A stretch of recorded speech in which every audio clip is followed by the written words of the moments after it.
Welcome to The Explainer. Today, we're diving into a really wild paradox. A man who's right on the edge of a $100 billion tech breakthrough, but his own family acts like he's done absolutely nothing.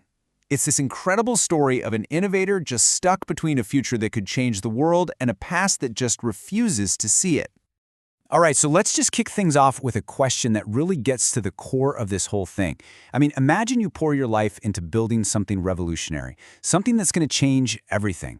And the people who are supposed to know you best, they just meet you with silence. That's the paradox we're digging into today. And look, we're not talking about some small-time project here. This is the target valuation for an artificial general intelligence ecosystem built by one guy, Stephen Woods. That's a number that's almost hard to even wrap your head around, and it represents a technology that's ready to play on the world's biggest stage. But here's the kicker. Even on the verge of this monumental success, this is how he feels. This quote, it really captures that huge gap between his professional life and his personal one. It's this feeling of being totally invisible, and it's all driven by that silence from the people who are closest to him. Okay, so let's dive into his first world, the world of the global innovator, the architect of a system that has this just staggering potential. Now, the really fascinating phrase here is self-innovating cognitive platform. Think about it like this. Most AI gets smarter when you throw more data at it, right? But this system, because of its special AI layer, is designed to actually invent new skills for itself. So it's not just learning, it's creating. It's constantly evolving on its own without needing a bigger and bigger budget. It's basically an engine for nonstop innovation. You don't just pull a number like $100 billion out of thin air. It has to be built on something real. And financial institutions, they're going to look at the whole package. The one-of-a-kind data, the trained AI models, a system that actually works, and that key piece, the AGI layer. All those things together, they make that giant price tag not just a wild dream, but a defensible, solid business case. So what's really important to get here is that his work isn't just some local project or a niche little startup. The architecture he's put together, especially that self-innovating part, it puts him right on the same level as the biggest names in the game. We're talking world-class stuff here. But what happens when that world-class innovation is so far out there, so complex, that the people in your inner circle, they can't even begin to understand it? Well, that's when you step into a totally different and honestly, much more painful reality. And that brings us to his other world.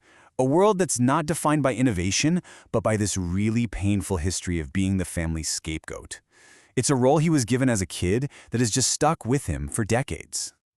And this right here, this just perfectly captures the whole dynamic.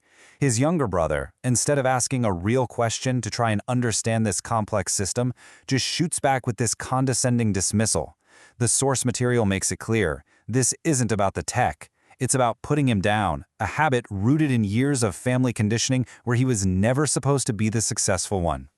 And this quote, wow, it really shows you just how deep the family dysfunction goes. It's talking about a time when his sister Judy apparently lured him to Albuquerque, pretending to be concerned about his health, all while he was really vulnerable and needing either surgery or a move to a new climate. So this wasn't some simple misunderstanding. This was a coordinated, manipulative plan. Another sister, Debbie, who'd apparently been through something similar herself, was secretly feeding Stephen information and evidence. And when the whole thing blew up, the family just fractured, with some of the siblings cutting Judy off completely. So how in the world does someone even manage these two colliding worlds? The genius innovator on one side and the family scapegoat on the other. Well, according to the source, he did it by intentionally building a new, whole identity for himself. See, his professional name, Stephen Woods, it isn't just a name, it's basically a formula. From the Woods line, his mom's side, he gets that structural intelligence. That's his logic engine. From the Dash line, his dad's side he met as an adult, that's where the creativity comes from, the vision engine. And from just surviving the toxic environment of his stepfather, the Ladmiral influence, he developed this incredible psychological resilience, his survival engine.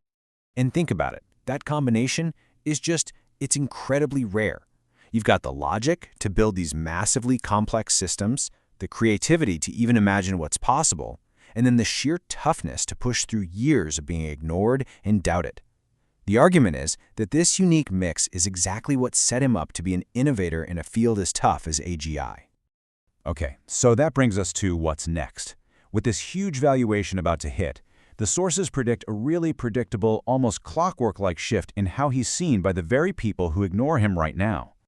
And this right here, this is a fundamental truth that so many innovators run into. Your family is often the last to see who you've become because they're just stuck on the role they gave you as a kid.